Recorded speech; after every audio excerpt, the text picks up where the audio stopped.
Assalamualaikum warahmatullahi wabarakatuh. Kami dari kelompok 3 akan menjelaskan tentang sistem reproduksi.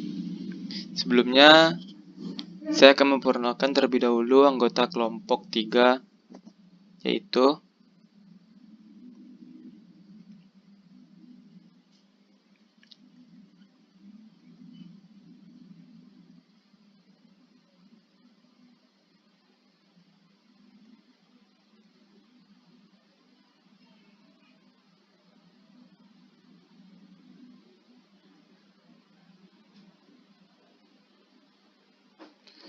baik, langsung saja. Yang pertama, anatomi organ reproduksi laki-laki. Organ reproduksi laki-laki terdiri dari organ reproduksi eksternal, yaitu skrotum dan penis. Selanjutnya, organ reproduksi internalnya yaitu testis, menghasilkan sperma dan hormon. Yang kedua, kelenjar aksesoris, mensekresikan produk esensial bagi pergerakan sperma. Dan yang terakhir yaitu sekumpulan ductus, yang membawa sperma dan kelenjar. Dapat kita lihat pada gambar ini, yaitu ini merupakan gambar sistem reproduksi pada laki-laki. Selanjutnya, skrotum. Skrotum merupakan pembungkus testis, di mana yaitu suhu testis lebih rendah 2 derajat Celcius dari suhu tubuh. Dinding skrotum terdiri dari beberapa lapisan, yaitu bagian luar berupa kulit tipis relatif tanpa bulu, mengandung kelenjar keringat. Yang kedua, tunika dartos, yaitu bagian yang melekat pada kulit, yaitu berupa otot-otot halus dan lapisan jaringan keringat. Dan terakhir, membran serous merupakan dasar dari dinding skrotum. Selanjutnya, penis. Penis manusia terdiri dari 3 silinder jaringan erektil yang terdiri dari ruang-ruang di mana pembatasnya disebut trabekula. Ketiga jaringan erektil ini adalah 2 buah korpus cavernosum dari penis pada bagian dorsal, 1 buah korpus cavernosum dari uretra atau korpus spongiosum. Selama kebangkitan gairah seks, maka jaringan ini akan terisi penuh oleh darah, di mana akan terjadi penutupan vena oleh peningkatan tekanan sehingga penis penuh dengan darah yang menyebabkan terjadinya ereksi. Setiap laki-laki normal akan mengejakulasikan semennya sebanyak 2-5 ml dan setiap 1 ml mengandung sperma dari 50-150 juta sperma atau normozospermia lebih kurang 20 juta per mili. Selanjutnya, testis. Testis merupakan saluran yang melilit-lilit yang dikelilingi oleh jaringan ikat yang disebut tubulus seminiferus. Terdapat sel-sel Leydig yang tersebar. Sel ini akan menghasilkan testosteron dan androgen, yang merupakan hormon seks pada pria. Ductus efferens, tubulus seminiferus di bagian atas lobus membentuk tubulus lurus atau tubulus rectus dan masuk ke bagian testis yang disebut rete testis dan keluar sebagai ductus efferens. Selanjutnya, epidemis. Organ ini berfungsi mengangkut dan menyimpan sperma yang diproduksi oleh testis. Saluran epidemis merupakan ductus efferens bersatu yang berkelok-kelok. Sperma membutuhkan waktu 20 hari di epidemis, yang panjangnya hampir mencapai 6 meter. Fungsi epidemis yaitu mendorong sperma menuju vas deferens.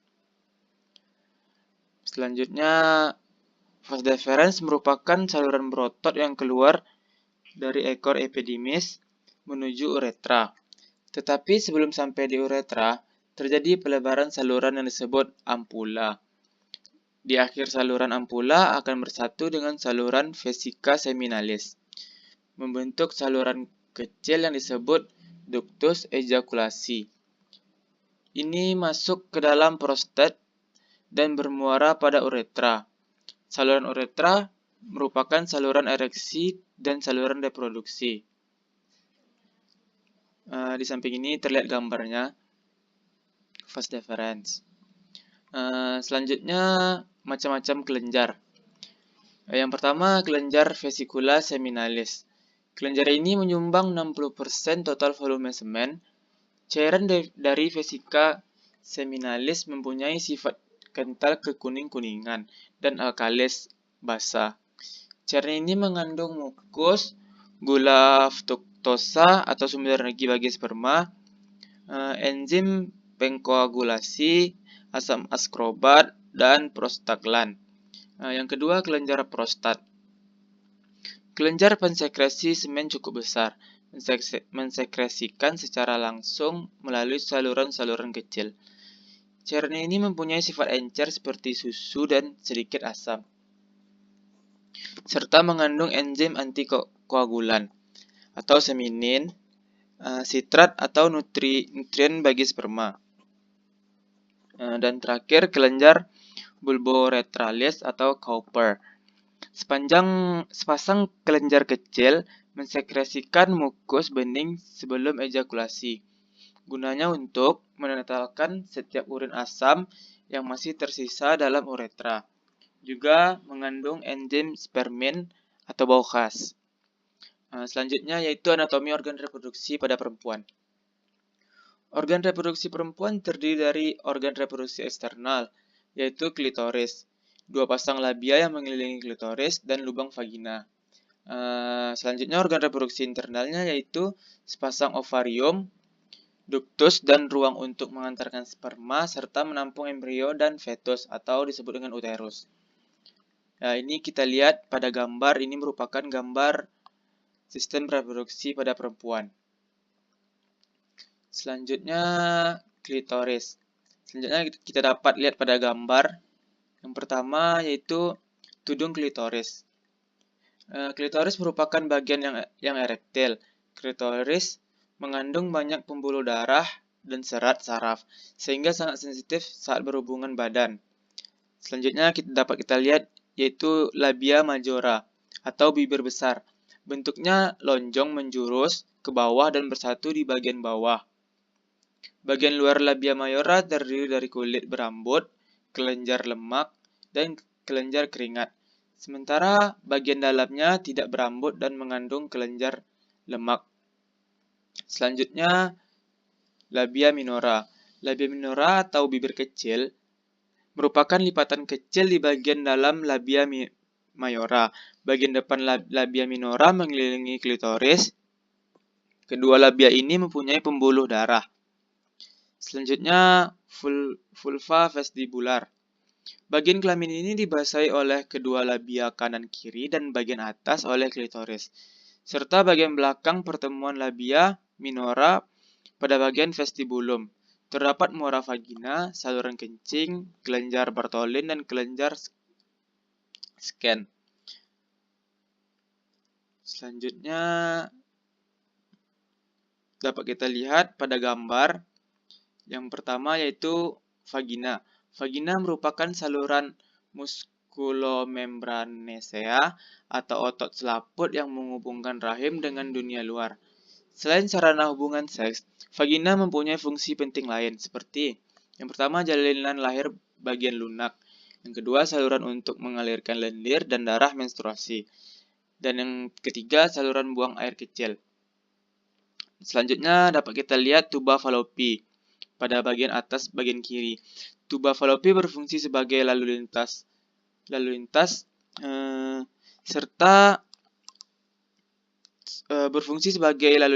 telur saat dilepaskan dari organ kantung telur pada saat ovulasi untuk menuju ke arah kandungan. Sel telur biasanya dibuahi oleh sperma di sekitar tuba Fallopi. Apabila pembuahan itu terjadi, sel telur yang dibuahi akan menjadi zigot yang terus bergerak menuju endometrium. Selanjutnya, rahim atau uterus. Rahim adalah organ reproduksi yang berbentuk seperti buah pir dengan ukuran sekitar 8 x 5 cm. dan ketebalan sekitar 3 cm. Ada 4 bagian yakni fundus, korpus, dan istimus, dan cervix. Selanjutnya ovarium. Ovarium adalah sebagai tempat penyimpanan bakal sel telur atau folikel dan sebagai organ kelenjar yang bereaksi untuk memproduksi hormon reproduksi. Selanjutnya dapat kita lihat ini spermatogenesis. Spermatogenesis adalah suatu rangkaian perkembangan sel spermatogonia dari epitel tubulus seminiferus yang mengadakan proliferasi dan selanjutnya berubah menjadi spermatozoa. Terdiri dari 3 fase, yaitu fase spermatositogenesis, fase meiosis, fase spermiogenesis. Selanjutnya oogenesis. Oogenesis adalah perkembangan sel telur atau sel telur dewasa yang belum dibuahi, yang dimulai dengan mitosis sel germinal primordial dalam embrio, menghasilkan oogonia diploid. Masing-masing oogonium berkembang menjadi oosit primer, yang juga diploid. Sekian, terima kasih. Kami dari kelompok 3, apabila ada kesalahan kata mohon dimaafkan. Terima kasih. Assalamualaikum warahmatullahi wabarakatuh.